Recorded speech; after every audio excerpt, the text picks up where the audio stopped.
PGT के लिए एक नया पेपर स्टार्ट कर रहे हैं, कोऑर्डिनेट ज्योमेट्री।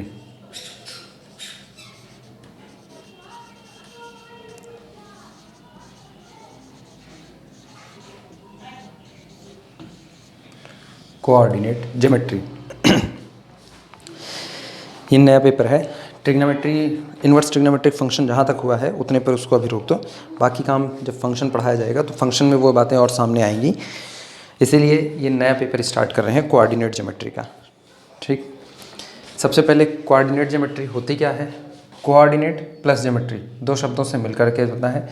ज्योमेट्री को अगर तोड़ा जाए दो हिस्से में तो ये है जियो प्लसमेट्री। इसका मतलब ज़मीन को लंबाई नापने की या किसी ज़मीन पे बनी हुई किसी आकृति के बारे में जो चर्चा की जाती है वो सब ज्योमेट्री के अंतर्गत आता है।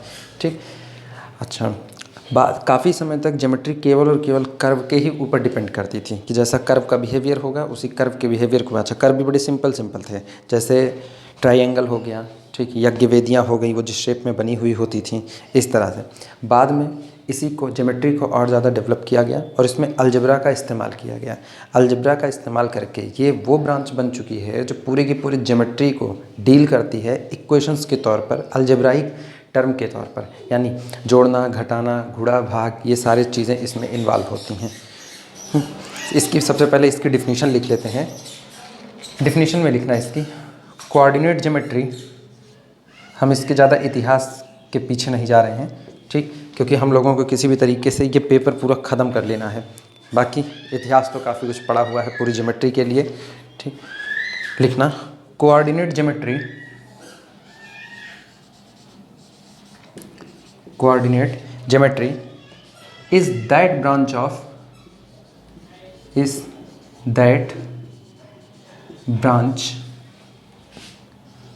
Of mathematics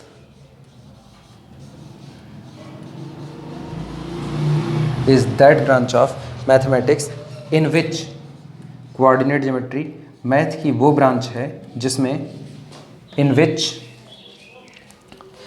geometry is studied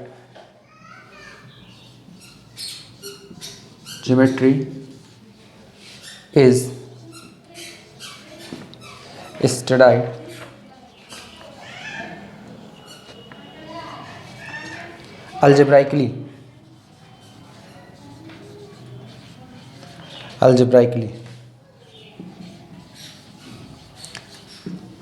coordinate geometry math की वो ब्रांच है जिसमें हम ज्योमेट्री को डील करते हैं, लेकिन एज ए अलजेब्राइकली डील करते हैं, मतलब अलजेब्रा के तौर पर। अलजेब्रा के तौर पर डील करने का मतलब है कि अब हम जितने भी कर्व होंगे उनको, यह कह सकते हैं कि उनके बारे में जो इन्फॉर्मेशन होगी वो उस कर्व के इक्वेशन से निकाली जाएगी। कर्व के इक्वेशन को आपस में जोड़ना, घटाना, कर्व इंटरसेक्ट करते हैं तो इंटरसेक्ट करने पर जो उनका एंगल ऑफ इंटरसेक्शन आता है, उन सब की चर्चा अब केवल और केवल अलजेब्राइकली की जाएगी। तो जब हम ज्योमेट्री को अलजेब्राइकली डील करने लगते हैं तो ये जो ब्रांच निकल के आती है ये होती है कोऑर्डिनेट ज्योमेट्री होती है। ठीक, इसीलिए लिखा गया है coordinate geometry is that branch of mathematics. ये गणित की वह शाखा है, ठीक, इन विच, जिसमें कि ज्योमेट्री इज़ स्टडीड अलजेब्राइकली, जिसमें हम ज्योमेट्री को अलजेब्रा के तौर पर डील कर रहे होते हैं। ठीक, कुछ बातें इसमें होती हैं। सबसे पहली चीज़ जो इसमें सामने आती है वो तो है रेक्टेंगुलर एक्सिस क्या होती है। रेक्टेंगुलर एक्सिस के लिए कहा गया कि हम दो म्यूचुअली परपेंडिकुलर लाइन लेते हैं, मतलब दो ऐसी लाइनें जो डिट्टो एक दूसरे के परपेंडिकुलर हैं, उन लाइनों को लेते हैं। ये लाइनें जिस पॉइंट पर एक दूसरे को काट रही होती हैं, इस पॉइंट को कैपिटल ओ से रिप्रेजेंट किया जाता है, इसे ओरिजिन कहा जाता है, और ओरिजिन के कोऑर्डिनेट हमेशा 0,0 लिए जाते हैं। ये हो गया। ठीक, इसमें जो हॉरिजॉन्टल लाइन होती है, हॉरिजॉन्टल लाइन, ये फिगर अभी मत बनाना, हॉरिजॉन्टल लाइन एक्स एक्सिस को रिप्रेजेंट करती है, वर्टिकल लाइन वाई एक्सिस को रिप्रेजेंट करती है। ठीक, जिस दिन ये लाइनें म्यूचुअली परपेंडिकुलर नहीं होंगी, जब तक ये लाइनें म्यूचुअली परपेंडिकुलर जा नहीं तब तक ये रेक्टेंगुलर कोऑर्डिनेट सिस्टम है। ठीक, जिस दिन ये लाइनें परपेंडिकुलर ना होकर के स्लाइटली इस तरीके से होंगी तब इसको ऑब्लिक ज्योमेट्री कहा जाएगा। ठीक, फिलहाल अभी हमारा केस इस पर रहेगा। हेडिंग डाल देना रेक्टेंगुलर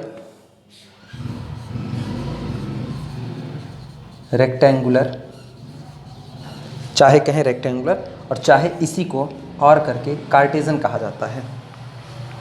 रेक्टेंगुलर और कार्टेशियन, रेक्टेंगुलर और कार्टेशियन ब्रैकेट क्लोज, ठीक, कोऑर्डिनेट सिस्टम, कोऑर्डिनेट सिस्टम, ठीक। हेडिंग है रेक्टेंगुलर और कार्टेशियन कोऑर्डिनेट सिस्टम। इसमें लिखना दिस सिस्टम कंसिस्ट, जो हमारा रेक्टेंगुलर कोऑर्डिनेट सिस्टम है, बोल हम पहले ही चुके हैं। रेक्टेंगुलर कोऑर्डिनेट सिस्टम दो म्यूचुअली परपेंडिकुलर लाइन को कंसिस्ट करेगा। लाइंस एक दूसरे को जिस पॉइंट पर काटेंगी वो ओरिजिन कहा जाएगा। हॉरिजॉन्टल की लाइन एक्स एक्सिस होगी, वर्टिकल लाइन वाई एक्सिस होगी।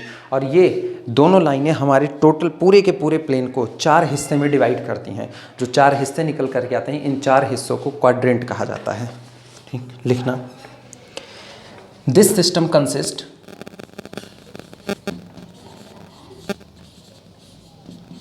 दिस सिस्टम कंसिस्ट, ये सिस्टम अपने पास रखता है कंसिस्ट टू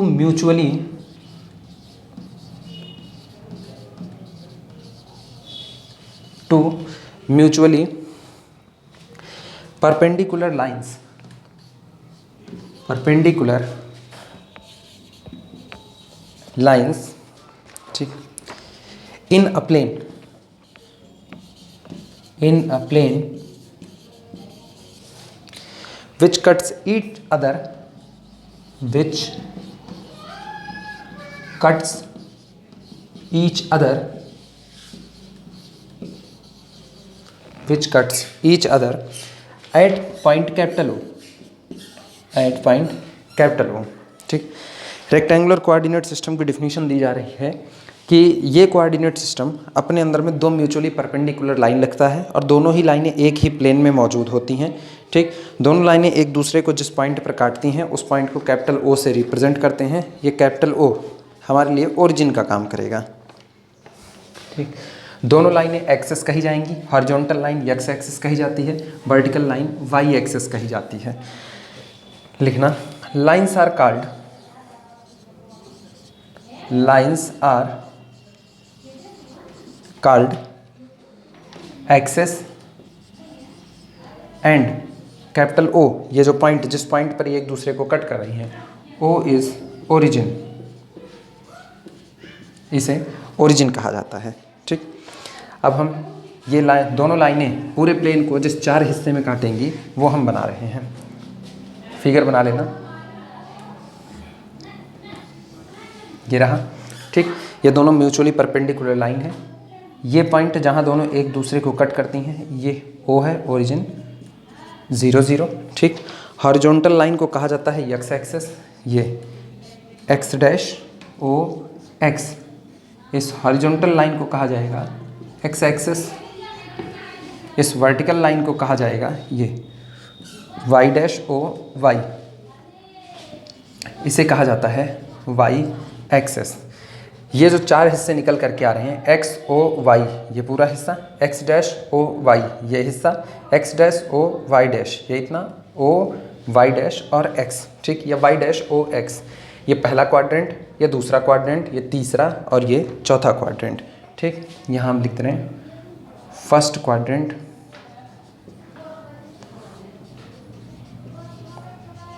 फर्स्ट क्वाड्रेंट। अच्छा, फर्स्ट क्वाड्रेंट में जब तक हम रहेंगे तब तक इस पूरे फर्स्ट क्वाड्रेंट में गौर करो एक्स की वैल्यू हमेशा पॉजिटिव बनी रहेगी। तो यानी फर्स्ट क्वाड्रेंट में एक्स ग्रेटर दैन 0, साथ साथ वाई भी कैसा होगा, ग्रेटर दैन 0। ये आया फर्स्ट क्वाड्रेंट। जिस दिन हम सेकेंड क्वाड्रेंट की बात करते हैं तब देखते हैं सेकेंड क्वाड्रेंट। सेकेंड क्वाड्रेंट में अगर देखा जाए तो अब x नेगेटिव होगा लेकिन y पॉजिटिव होगा, यानी पूरे सेकेंड क्वाड्रेंट में x लेस दैन 0 होता है और y ग्रेटर दैन 0 बना रहता है। फिर बारी आती है थर्ड क्वाड्रेंट की। थर्ड क्वाड्रेंट में x का हिस्सा भी नेगेटिव होगा, y का हिस्सा भी नेगेटिव होगा, means x less than 0, y less than 0। फिर बारी आती है फोर्थ क्वाड्रेंट की। फोर्थ फोर्थ क्वाड्रेंट में y तो नेगेटिव होगा लेकिन x पॉजिटिव होगा, मीन्स x ग्रेटर देन 0 कम y लेस देन 0। ये किससे निकल करके आए?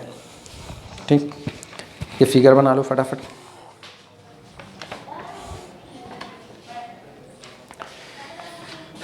स्टार करके लिखना।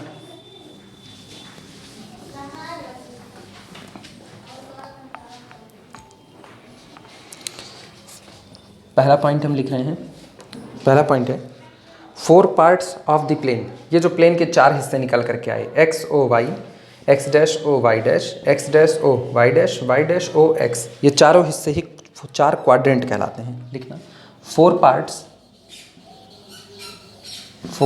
Parts of plane,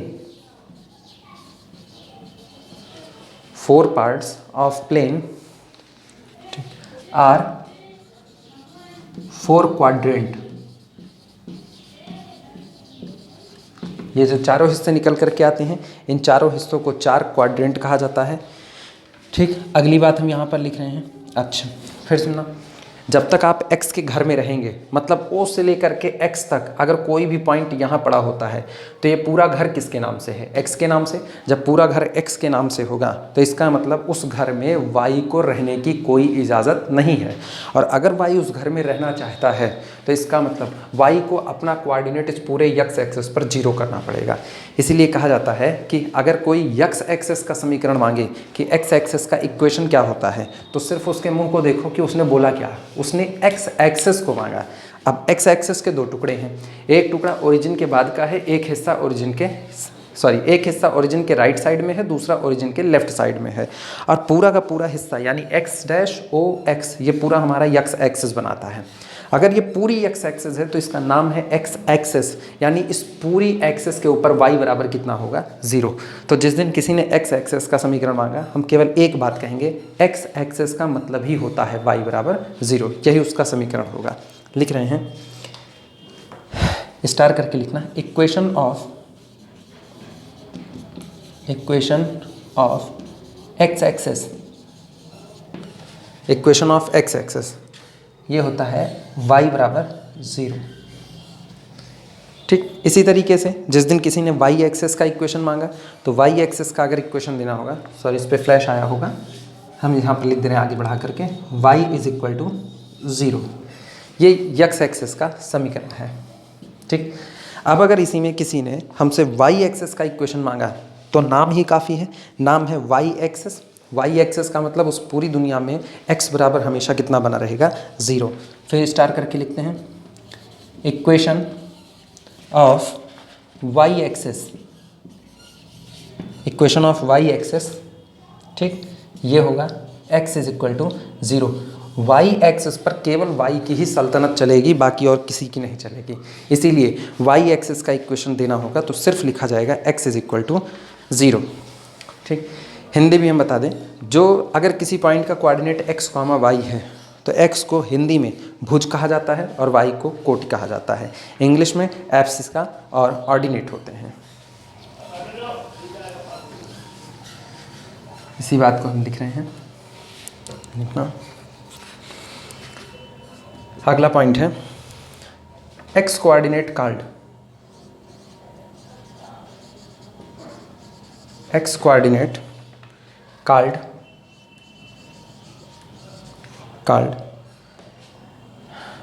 abscissa,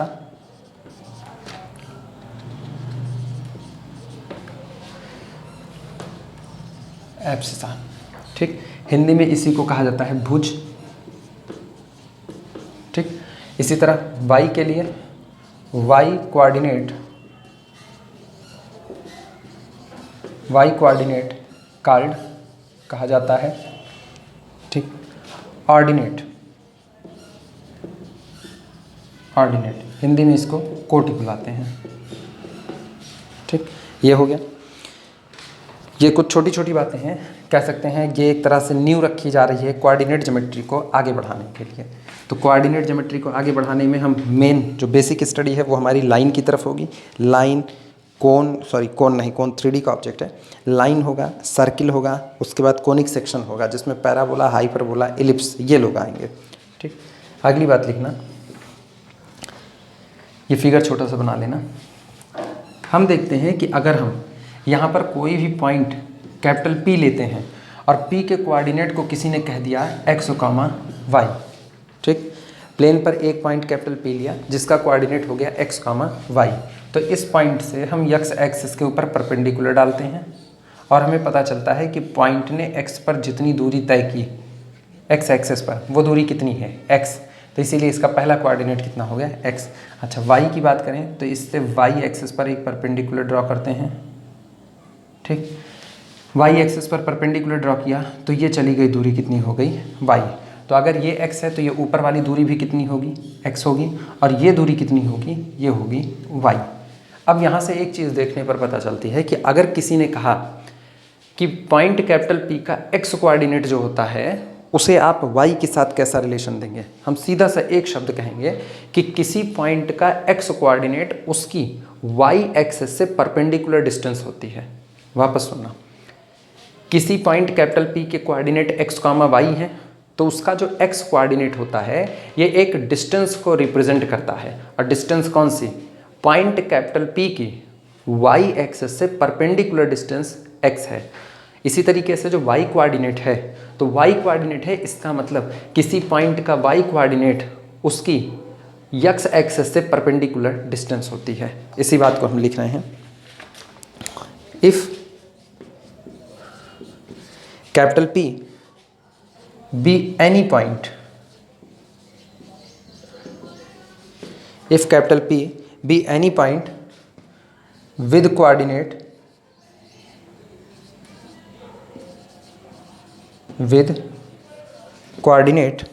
x, y, then x is equal to perpendicular distance of P,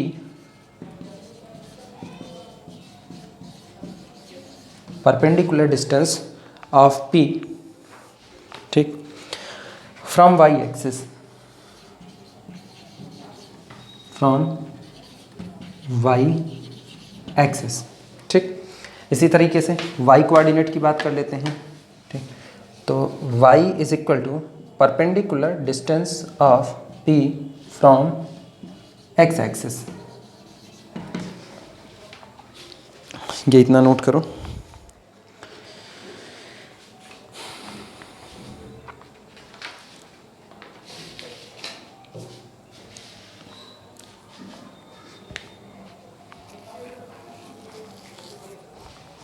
ठीक, अब इसमें हम एक नोट लिखेंगे। नोट में हम वही कहने चल रहे हैं कि अगर ये लाइनें म्यूचुअली परपेंडिकुलर ना होकर के बल्कि तिरछी होकर के एक दूसरे को काट रही हैं, तो एक लाइन हॉरिजॉन्टल है, ठीक है, एक लाइन हॉरिजॉन्टल बनी रहे लेकिन दूसरी लाइन इसके परपेंडिकुलर ना होकर के किसी एंगल पर झुकाव रख ले इस लाइन से, तब ऐसे केस में ये ऑब्लिक एक्सिस कही जाएंगी और ये ऑब्लिक कोऑर्डिनेट सिस्टम कहा जाएगा।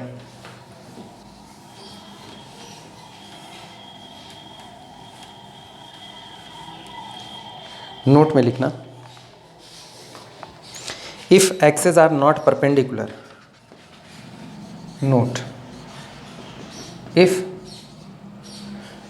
एक्सेस आर नॉट परपेंडिकुलर, ठीक, देन दे आर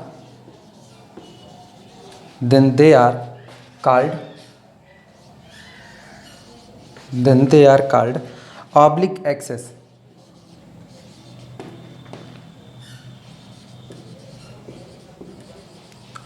axis, ठीक। जैसे फिगर बना लेना, ये लाइन हो गई x डैश, ये ओरिजिन O और ये x, और ये लाइनें इस तरीके से हैं, ये रहा y डैश O y। अब इसे ऑब्लिक एक्सिस कहा जाएगा, ठीक। ये इसी एक पर्टिकुलर एंगल अल्फा पर एक दूसरे से झुकाव रखती हैं।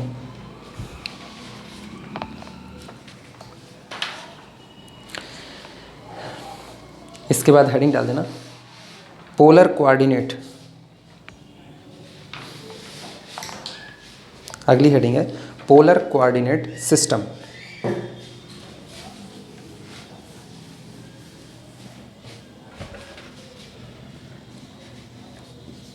पोलर, हालांकि हम पोलर कोऑर्डिनेट सिस्टम की बहुत ज़्यादा चर्चा नहीं करेंगे क्योंकि इसकी अपनी एक खुद की दुनिया है, उसकी चर्चा खोल देंगे तो निश्चित तौर पर कोऑर्डिनेट ज्योमेट्री में काफ़ी सारी चीज़ें इस हिस्से में देर से आएंगी सामने। इसीलिए पोलर कोऑर्डिनेट सिस्टम को कैलकुलस पढ़ाते वक्त, चूँकि वहाँ भी इसकी ज़रूरत पड़ेगी, इसलिए कैलकुलस जब स्टार्ट किया जाएगा तब वहाँ इसकी ज़्यादा चर्चा कर लेंगे। अभी इसका बस हल्का फुल्का इंट्रोडक्शन जितने से मेरा काम होना है।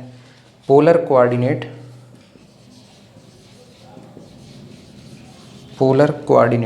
सिस्टम, पोलर कोऑर्डिनेट सिस्टम, ठीक। पोलर कोऑर्डिनेट सिस्टम में एक लाइन होती है जिसे इनिशियल लाइन कहा जाता है और एक लाइन इससे थीटा एंगल फॉर्म कर रही होती है, ठीक। और जो ओरिजिन यहाँ पर रिप्लेस हो जाएगा पोल से, जो अब तक हम ओरिजिन कैपिटल ओ कहते थे, अब हम उसी को ओ से अब पोल कहा जाएगा। लिखना, फिगर बना लेना बगल में एक इसका फिगर है, ये हॉरिजॉन्टल लाइन है, ठीक। ओ एक्स, दुनिया इसको इनिशियल लाइन के नाम से पुकारेगी। कोई पॉइंट कैपिटल पी है, ठीक। और ये पोल ओ से टोटल आर डिस्टेंस पर है।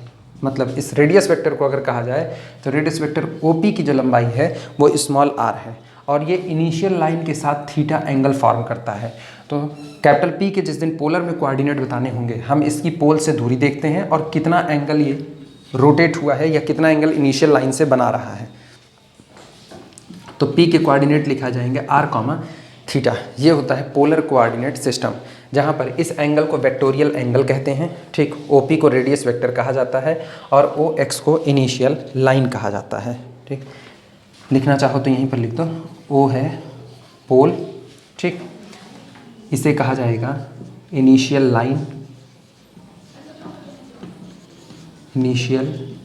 लाइन और इस एंगल को कहा जाता है vectorial angle.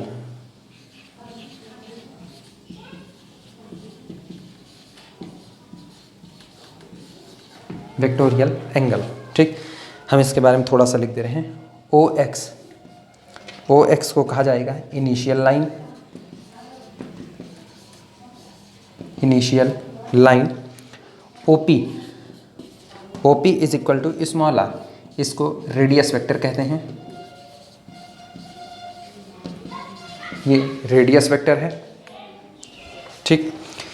Theta vectorial angle कहा जाता है। Theta is equal to vectorial angle, ठीक। और ये वेक्टोरियल एंगल जो है ये रेडियस वेक्टर ओपी का इनिशियल लाइन के साथ झुकाव है, ठीक। तो आगे लिख देना, vectorial angle which radius vector make with initial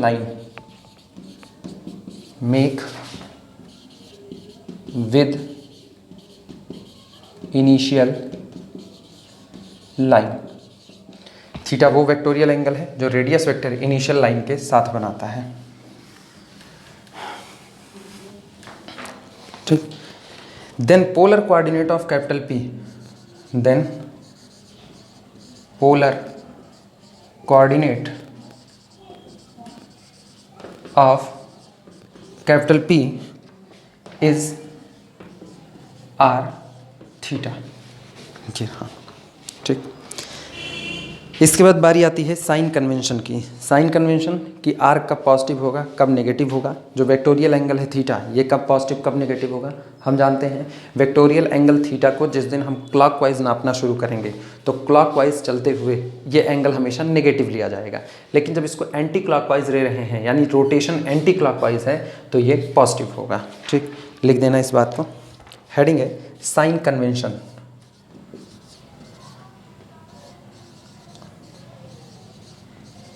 sign convention, ठीक।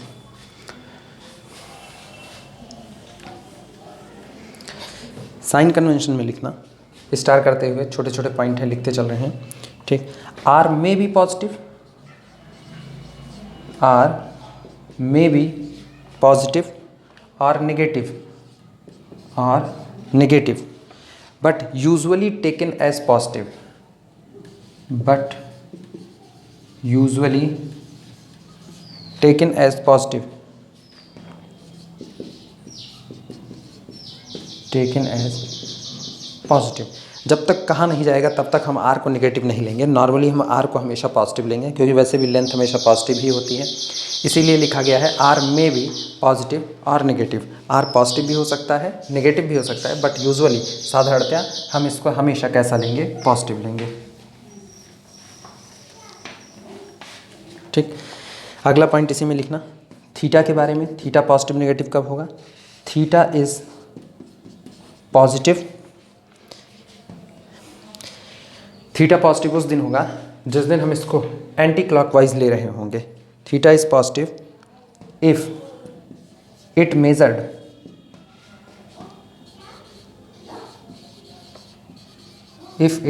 Measured in anti clockwise, in anti clockwise, anti clockwise. ठीक, and negative,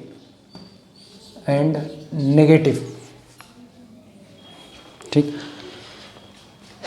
if it measured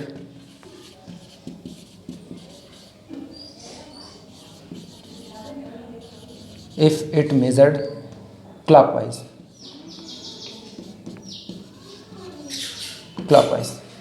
theta जब जब एंटी क्लॉकवाइज नापा जाएगा पॉजिटिव लिया जाएगा, जिस वक्त क्लॉकवाइज नापा जाएगा उस वक्त नेगेटिव होगा।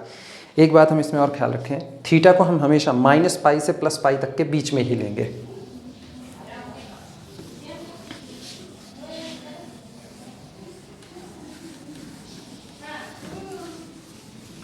ठीक, अगली बात लिखते हैं। अगला पॉइंट है, theta always greater than -π but less than or equal to π। Theta की वैल्यू हम जो भी सेलेक्ट करेंगे वो पाई से ऊपर नहीं जानी चाहिए और -π से नीचे नहीं आनी चाहिए। इसका मतलब theta always lie from open interval -π to closed interval +π। ठीक, अच्छा, अगर हम सॉल्व कर रहे हैं और सॉल्व करने के दौरान थीटा पाई से बड़ा हो जाए या -π से भी छोटा हो जाए, तब हम क्या करेंगे, ये बात लिख दे रहे हैं। इफ़, यदि थीटा ग्रेटर देन π, जिस दिन आपके कैलकुलेशन में थीटा पाई से बड़ा आता है उस दिन तुरंत इसमें से 2π को सब्सट्रैक्ट कर दीजिए। Then subtract 2π, then subtract 2π from it, जिस दिन थीटा पाई से बड़ा जाने लगे तुरंत इसमें से 2π को घटा दीजिए। ठीक, जो बचेगा वही मेरे लिए काम का होगा, जिससे हम अपनी कैलकुलेशन को आगे बढ़ाएंगे। इफ़, और यदि थीटा लेस देन -π, और जिस दिन थीटा -π से कम आना शुरू हो गया उस दिन इसमें 2π को ऐड कर दिया जाएगा। Then add 2π in it. अगर थीटा पाई से बड़ा होता है तो आए हुए थीटा में से 2π को सब्सट्रैक्ट कर दिया जाएगा। अगर थीटा -π से कम होता है, ठीक, सॉरी, अगर थीटा पाई से बड़ा होता है तो आए हुए थीटा में से 2π सब्सट्रैक्ट किया जाएगा। और अगर थीटा -π से छोटा होता है तो हमें रहना -π से +π के बीच में है, तो इसका मतलब इसमें 2π ऐड कर दिया जाएगा।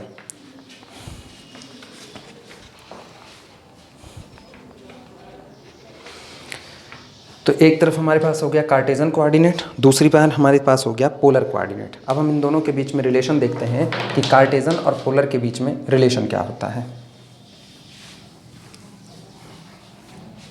लिखना, हेडिंग है relation between polar, relation between polar and कार्टेजन,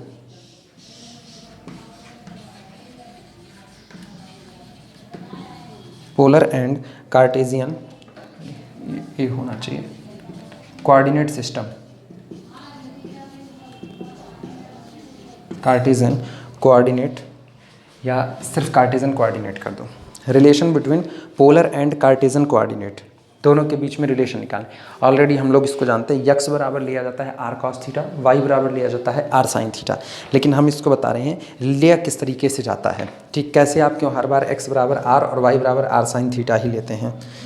एक फिगर बनाना है इसमें,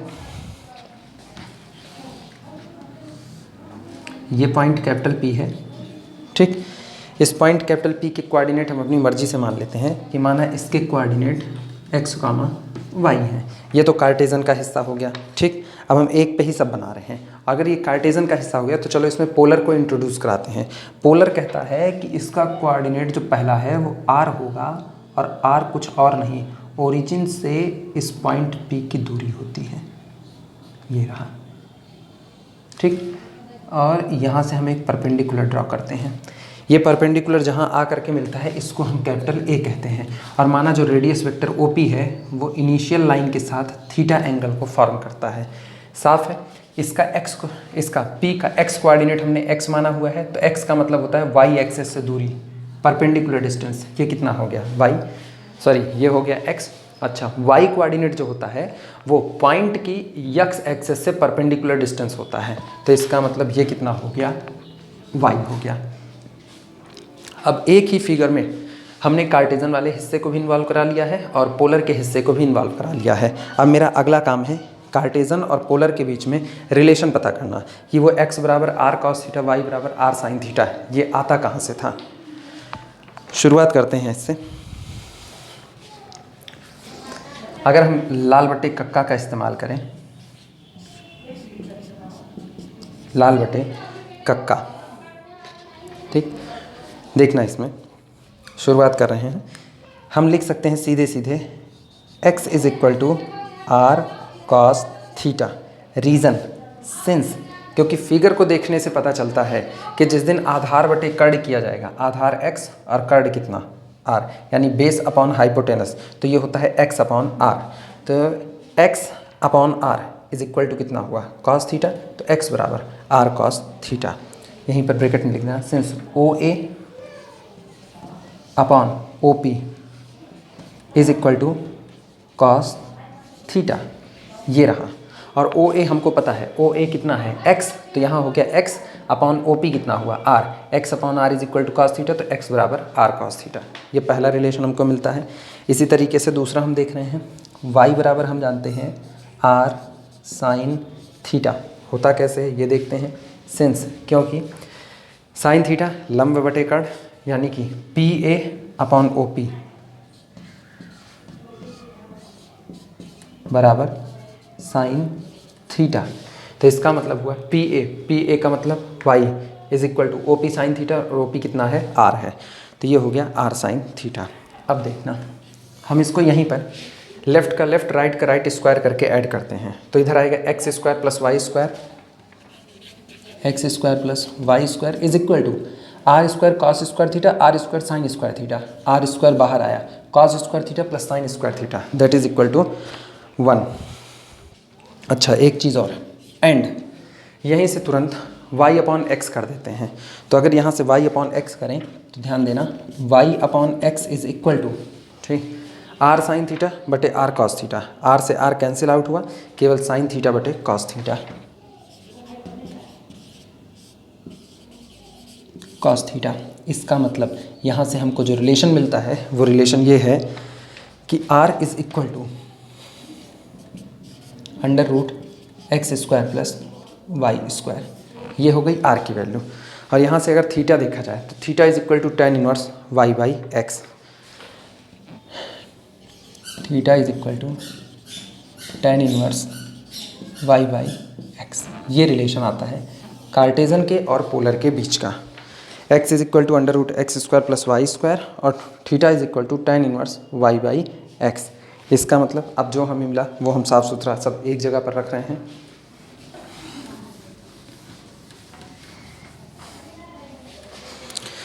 इसका मतलब हुआ जिस दिन लिखा जाएगा x कामा वाई, ठीक, ये कार्टेजन है, इसका पोलर का हिस्सा देखा जाए तो पोलर में इसी चीज़ को लिखा जाएगा r कॉस थीटा कामा r साइन थीटा, ये निकल करके आया। एंड अच्छा, ये तो कार्टेजन की बात हो गई। अब पोलर की बात करते हैं। पोलर की बात करें तो आर थीटा, ठीक, इम्प्लाइज दैट यहाँ भी लगाते हैं क्योंकि चेंज किया गया है। हालांकि बराबर लिख सकते हैं, कोई दिक्कत नहीं है।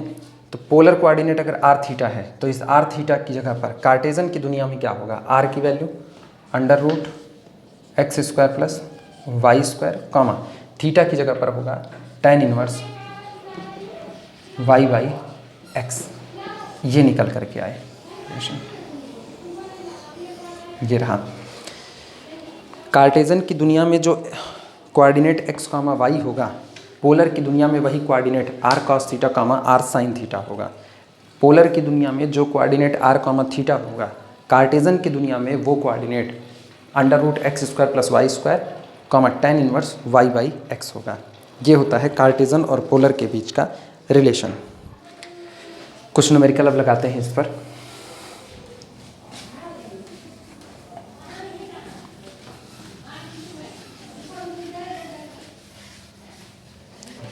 शुरुआत करते हैं।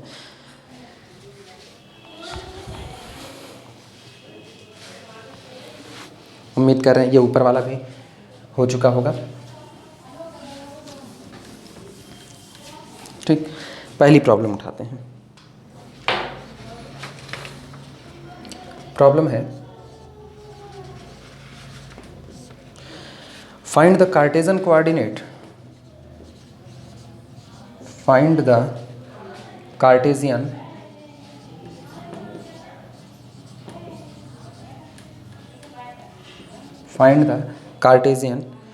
coordinates of the point, coordinates of the points whose polar coordinates are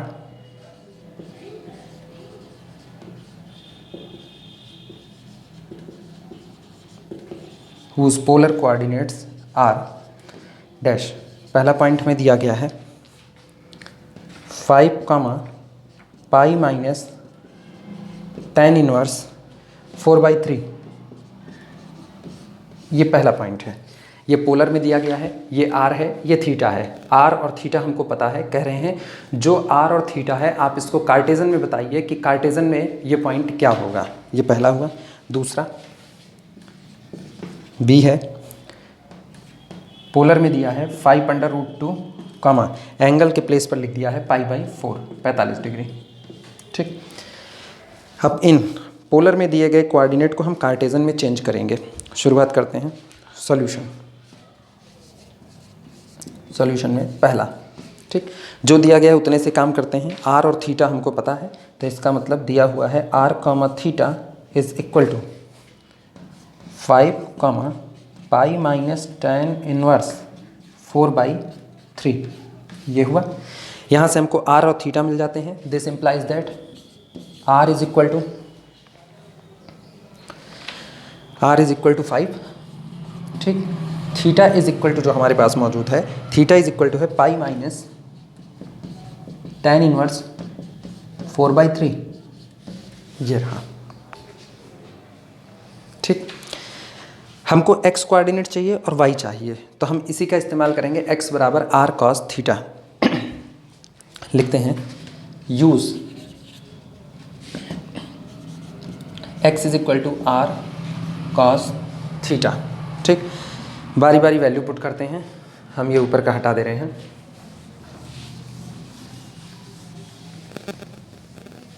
चल, इसी चीज़ को ऊपर लिख रहे हैं। x is equal to r cos theta and this is equal to 5, क्योंकि r की वैल्यू 5 है। अब थीटा की वैल्यू रखते हैं, तो cos pi minus tan inverse 4/3। ठीक, हमको पता है cos of 180 minus theta that is equal to minus cos theta, क्योंकि सेकेंड क्वाड्रेंट में रहेगा जहाँ cos नेगेटिव होता है, यानी this is equal to -5 cos of tan inverse 4/3। ठीक, अगला काम हमारा ये होगा, चूँकि अब बाहर कॉस बैठा है, अंदर tan बैठा हुआ है, इसीलिए हम आगे की कैलकुलेशन अब इसमें और नहीं बढ़ा सकते हैं। तो मेरा काम होगा वही ट्राइंगल की तरफ वापस लौटने का। ट्राइंगल की तरफ अगर हम वापस लौटें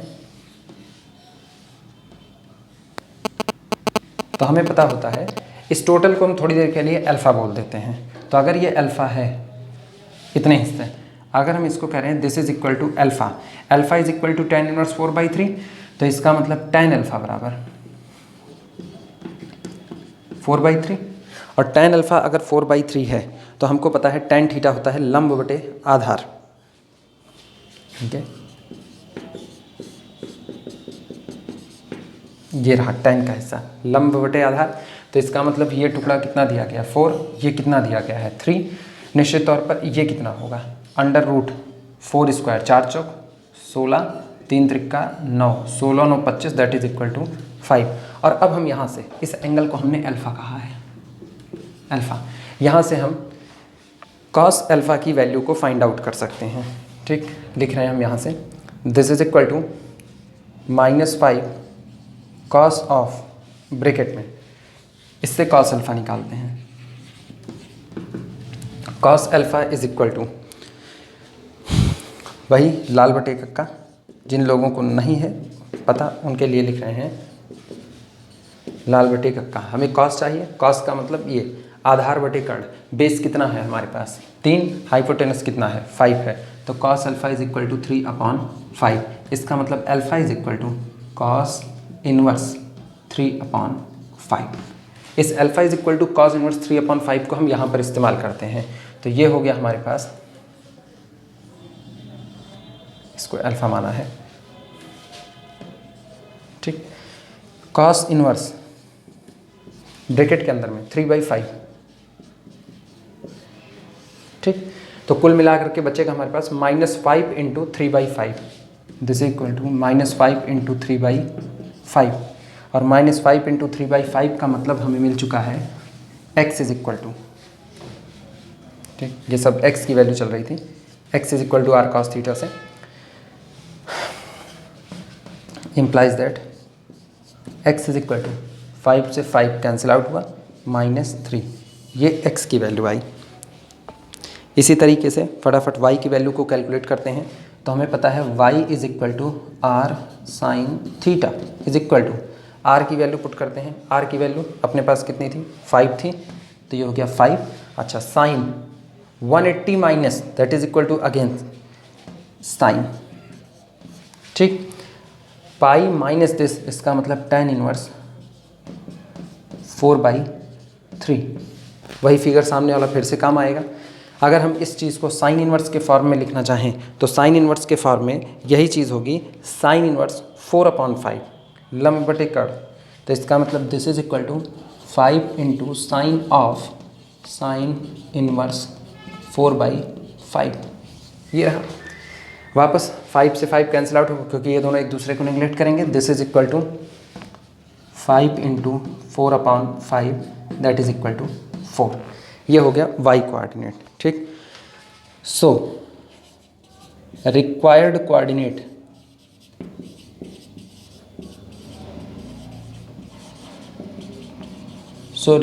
कोऑर्डिनेट इज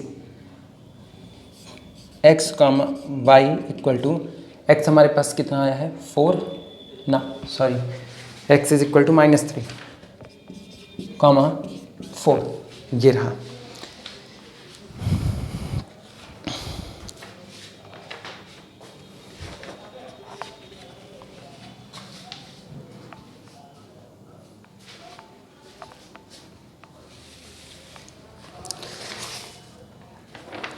इसी तरीके से अगला निकालते हैं।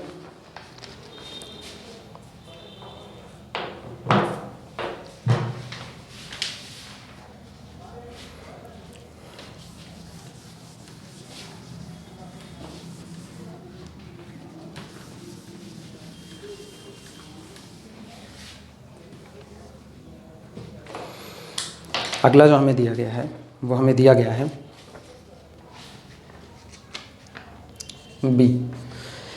बी के हिस्से में अगर देखा जाए तो हमें r theta is equal to 5√2,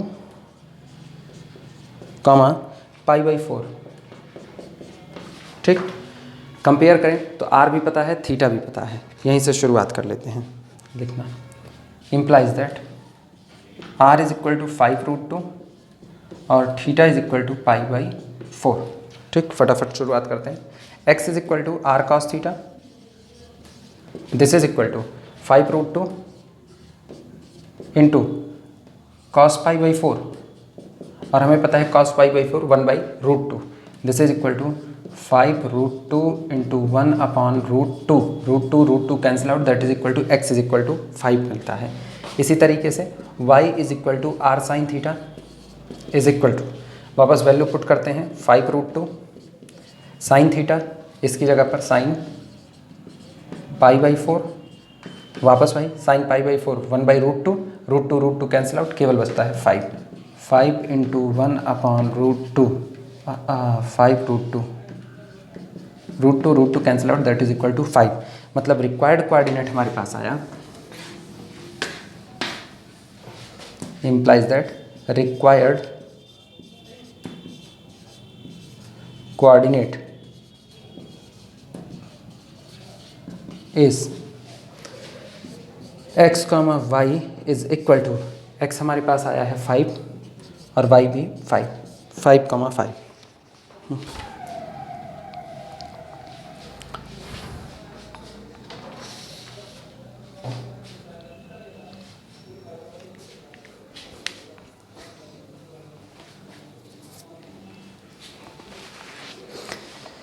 आगे बढ़ते हैं इसमें।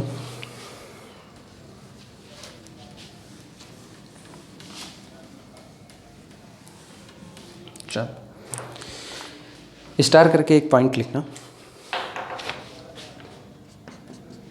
ठीक, इसे ब्लैक पेन से लिखना।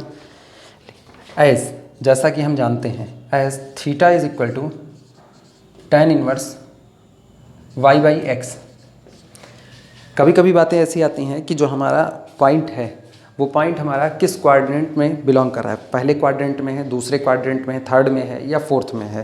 ठीक, तो जिस क्वाड्रेंट में होगा वैसा ही थीटा की वैल्यू अपने आप को चेंज करेगा। जैसे पहले क्वाड्रेंट में रहे तो पहले क्वाड्रेंट में कुछ भी होता है वो 0 से π/2 के बीच का हिस्सा होता है, लेकिन अगर आगे बढ़ता है सेकेंड क्वाड्रेंट में तो वो π/2 से -π के बीच में आता है। यानी पूरा जनरलाइज करके देखा जाए तो जो क्वांटिटी सेकेंड क्वाड्रेंट में है वो +π से लेकर के -π, यानी पहले या दूसरे क्वाड्रेंट में कहीं भी हो सकती है। अभी तो हम जान ही रहे हैं सेकेंड क्वाड्रेंट में उसको रखा हुआ है। As theta is equal to tan inverse y/x। सो इसलिए इफ़ अगर दिया गया angle alpha is equal to होगा tan इनवर्स mod y/x, जो एंगल अल्फ़ा हम निकालते हैं tan इनवर्स करके वो होता है alpha is equal to tan inverse y/x। Then तब इस अल्फ़ा के अकॉर्डिंग थीटा किस क्वाड्रेंट में जाएगा वो बताने चल रहे हैं। Then values of theta in all quadrant, in all 4 quadrant, in all 4 quadrant is given by, तब थीटा की वैल्यू चारों क्वाड्रेंट में से किस तरह से दी जाएगी वो हम बताने चल रहे हैं। टेबल, एक छोटी सी टेबल बनाना, यहाँ हम क्वाड्रेंट लिख रहे हैं। ठीक, क्वाड्रेंट 4 हैं अपने पास, फर्स्ट क्वाड्रेंट है, सेकंड क्वाड्रेंट है, थर्ड क्वाड्रेंट है, फोर्थ क्वाड्रेंट है, कुल 4 क्वाड्रेंट है और थीटा अल्फ़ा के साथ चल रहा है। जैसा अल्फ़ा होगा वैसा थीटा किसी न किसी क्वाड्रेंट में जाएगा। जैसे जिस दिन alpha is equal to tan inverse mod of y/x पहले ही क्वाड्रेंट में रहा तो निश्चित तौर पर पहले क्वाड्रेंट में अल्फ़ा की value as it is, acute angle है, बदलने की कोई ज़रूरत नहीं, अल्फ़ा ही रहेगा। अगर ये सेकंड क्वाड्रेंट में जाता है तो सेकंड क्वाड्रेंट में जाते ही हमको पता है सेकंड क्वाड्रेंट जो होता है वो होता है ये पाई होता है, तो यहाँ जो भी आएगा वो पाई माइनस अल्फ़ा के जैसा होगा। यानी सेकंड क्वाड्रेंट में इसकी वैल्यू होगी पाई माइनस अल्फ़ा। जिस दिन alpha is equal to this होगा तो सेकंड क्वाड्रेंट में कोई मांगे तो सेकंड क्वाड्रेंट में थीटा होगा पाई माइनस अल्फ़ा। ये बात आई। ठीक, थर्ड क्वाड्रेंट में आते हैं। जिस दिन आप थर्ड क्वाड्रेंट में आओगे तो थर्ड क्वाड्रेंट में -π, इधर से क्लॉकवाइज चल रहे हैं, minus pi plus alpha, third quadrant होगा माइनस पाई प्लस अल्फ़ा। ठीक, इसी तरीके से चौथे क्वाड्रेंट में रहें तो केवल बस इतना ही घूम रहे हैं यानी माइनस अल्फ़ा, तो इसका मतलब ये हो गया माइनस अल्फ़ा, ये आएगा।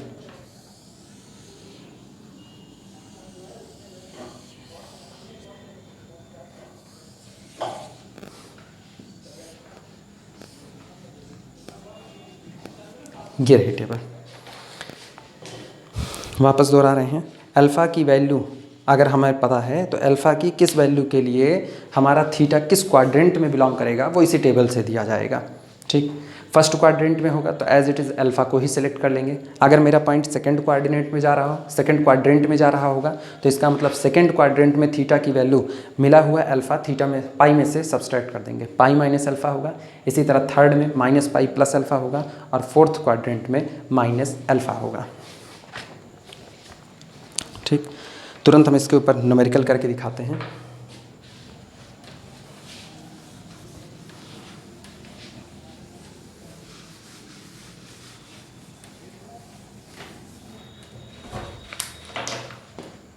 प्रॉब्लम है, find the polar coordinate, find the polar coordinate ठीक ऑफ द पॉइंट्स,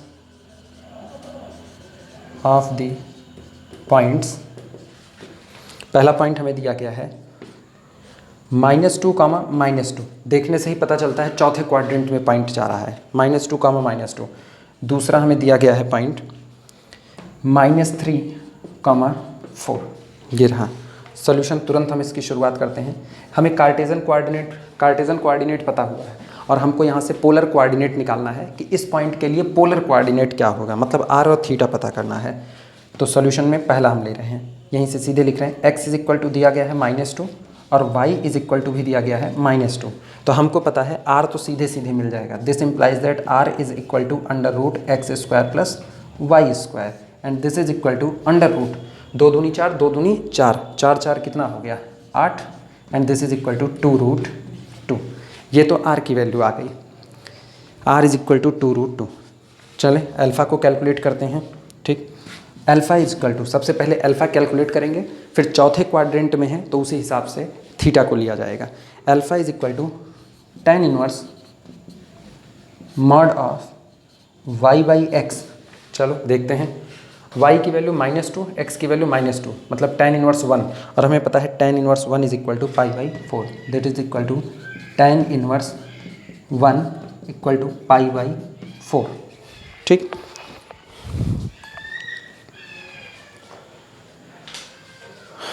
सॉरी ये -2, -2 है, ये जाएगा थर्ड क्वाड्रेंट में। थर्ड में x और y दोनों नेगेटिव होते हैं तो हम थर्ड में चल रहे हैं।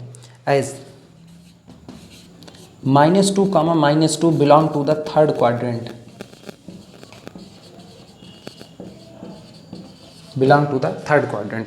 चूंकि ये थर्ड क्वाड्रेंट में है और टेबल कहती है थर्ड क्वाड्रेंट में, सो थर्ड क्वाड्रेंट में theta is equal to -π plus alpha. ठीक, जब ये -π प्लस अल्फ़ा है तो इसका मतलब ये हो गया -π प्लस अल्फ़ा की वैल्यू π/4। ठीक, 4 1 4 -4 plus 1 that is equal to -3π/4, ये आया। यहाँ से हमको रिक्वायर्ड कोऑर्डिनेट मिल चुका है। रिक्वायर्ड कोऑर्डिनेट क्या होगा, so required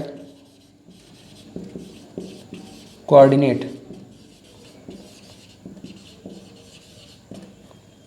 r theta equal to, r की वैल्यू 2√2,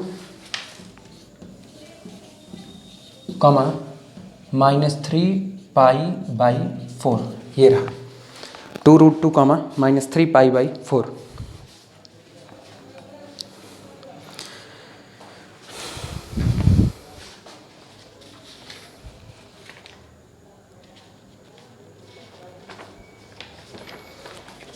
अगला न्यूमेरिकल, ये होमवर्क दे रहे हैं, ये तुम लोगों के जिम्मे रहेगा। ठीक, इसे हम लिख दे रहे हैं, ये होमवर्क है, निकाल करके इसे बताना कि ये कितना आएगा। आगे बढ़ते हैं दूसरे न्यूमेरिकल की तरफ।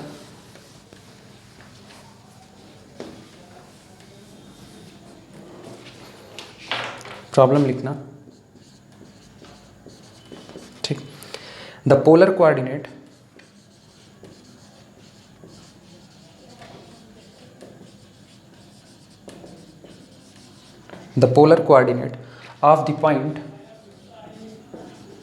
of the point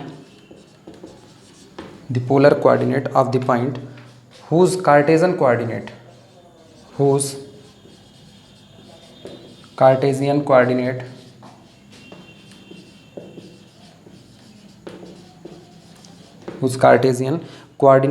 are -1, is dash. एक पॉइंट है, कार्टेशियन कोऑर्डिनेट दिया गया है -1, और पूछ रहे हैं कि इस पॉइंट के लिए पोलर कोऑर्डिनेट क्या होगा। ऑप्शन दे रहे हैं, पहला ऑप्शन है √2, π/4, दूसरा ऑप्शन है √2, 3π/4, सी ऑप्शन है √2, -π/4, ठीक। और चौथा ऑप्शन है डी, √2, -3π/4, ठीक।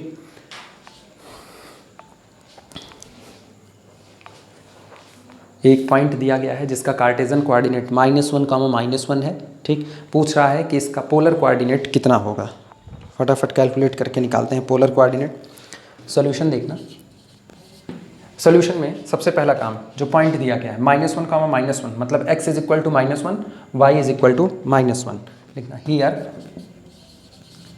x = -1, y = -1, ठीक। यहाँ से सीधे हम r की वैल्यू निकाल सकते हैं, यानी हमारे पास r होगा, implies that r = √x² + y², -1 का स्क्वायर प्लस -1 का square, that is equal to √2। ये तो हो गई r की वैल्यू, सब पर √2 चढ़ा हुआ है, ठीक। अभी हम कुछ अंदाज़ा नहीं लगा सकते। r = √2। अब बारी आती है अल्फ़ा कैलकुलेट करने की, तो alpha = tan inverse mod of y by x, that is equal to -1/-1, that is equal to again 1। इसका मतलब tan inverse 1 and this is equal to π/4, ठीक। लेकिन अब हम देखते हैं पॉइंट मेरा कहाँ है। पॉइंट मेरा थर्ड क्वाड्रेंट में है, x नेगेटिव y नेगेटिव, ठीक। इसका मतलब लिखना, and -1, belong to the third quadrant, ठीक। सो इसलिए theta is equal to -π plus π/4, या -π plus alpha, that is equal to -π plus π/4, and this is equal to -3π/4, या तो √2 -3π/4 D part. So r theta is equal to √2, -3π/4, और ये चौथा option सही हो गया।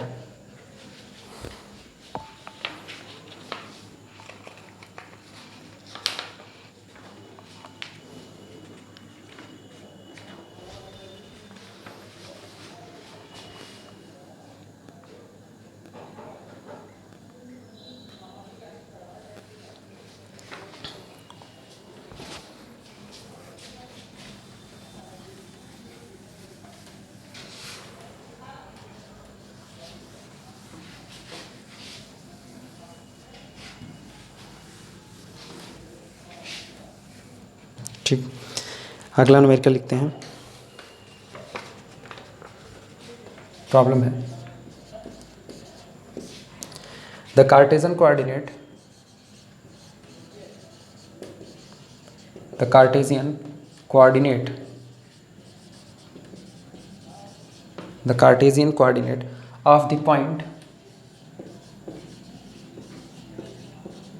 of the point whose polar coordinate whose polar coordinate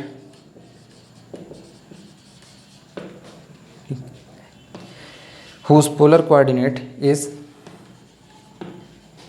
polar coordinate दिया गया है 13 पाई minus tan inverse 5/12 is dash. ठीक, पहला ऑप्शन दिया गया है 12, 5। एक पॉइंट है जिसका हमें कार्टेजन कोऑर्डिनेट दिया गया है, सॉरी जिसका हमको पोलर कोऑर्डिनेट दिया गया है, और इस पोलर कोऑर्डिनेट के लिए कार्टेजन कोऑर्डिनेट क्या होगा वो पूछा जा रहा है। 13, पाई माइनस tan इनवर्स 5/12। ठीक, शुरुआत करते हैं। अच्छा, अभी ऑप्शन नहीं का बी पार्ट सेकेंड ऑप्शन दिया गया है -12, 5। सी ऑप्शन दिया गया है -12, -5। ठीक, और लास्ट डी ऑप्शन दिया गया है हमें 12, -5, 12, -5 ये दिया गया है।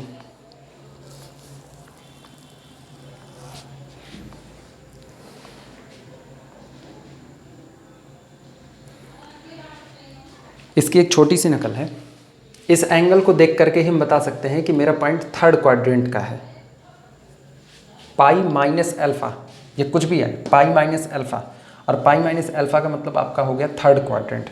थर्ड क्वाड्रेंट का मतलब वाई कैसा रहेगा, नेगेटिव, और एक्स भी कैसा रहेगा, नेगेटिव। चेक करो पूरे ऑप्शन में कहाँ कहाँ एक्स और वाई दोनों नेगेटिव हैं। ये रहा -12, -5 दोनों नेगेटिव है, यही आंसर होगा सी पार्ट। लेकिन इसको सिस्टमेटिक तरीके से सॉल्व कर दे रहे हैं। सॉल्यूशन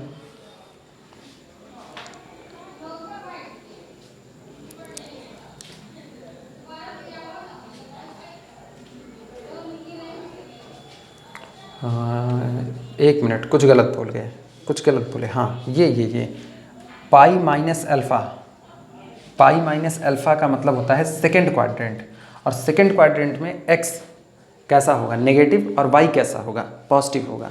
ठीक, तो एक्स नेगेटिव और वाई पॉजिटिव, ये आएगा -12, 5। सही आंसर ये रहेगा। सॉरी, उसमें गलती हुई थी एक। सॉल्यूशन देखते हैं।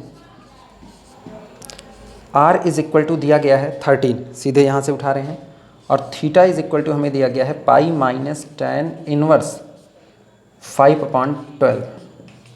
ठीक, theta is equal to pi minus tan inverse 5/12।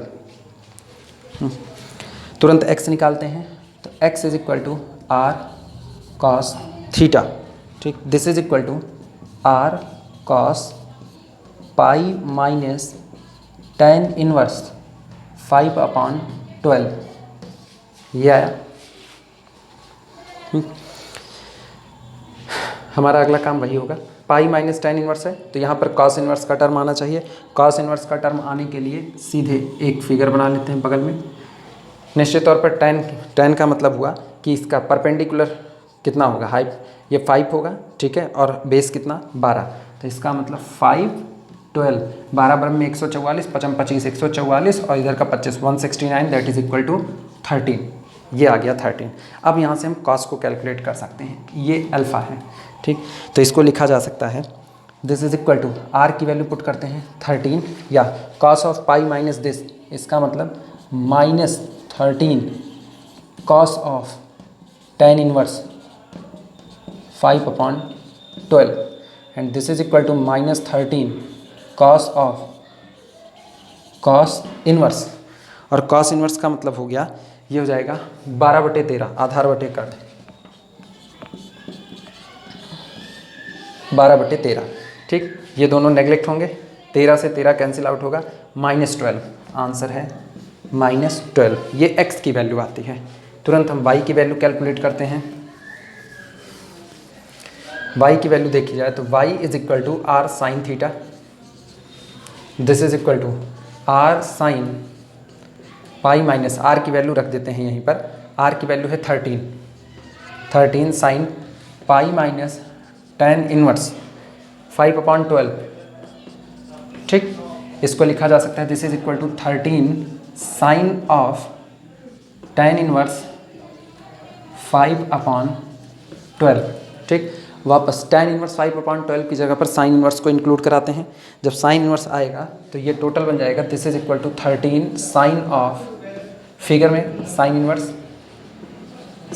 Inverse sine होता है लंब बटे कण, यानी 5/13, 13 से 13 कैंसिल आउट होगा, केवल बचेगा 5।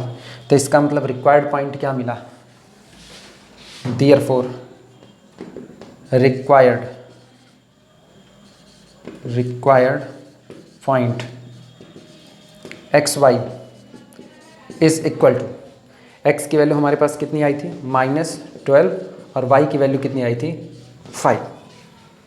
सेकेंड क्वाड्रेंट, ठीक, इसका मतलब बी आंसर इसमें सही होगा। ठीक, ऑप्शन बी पे सही का टिक लगा दें।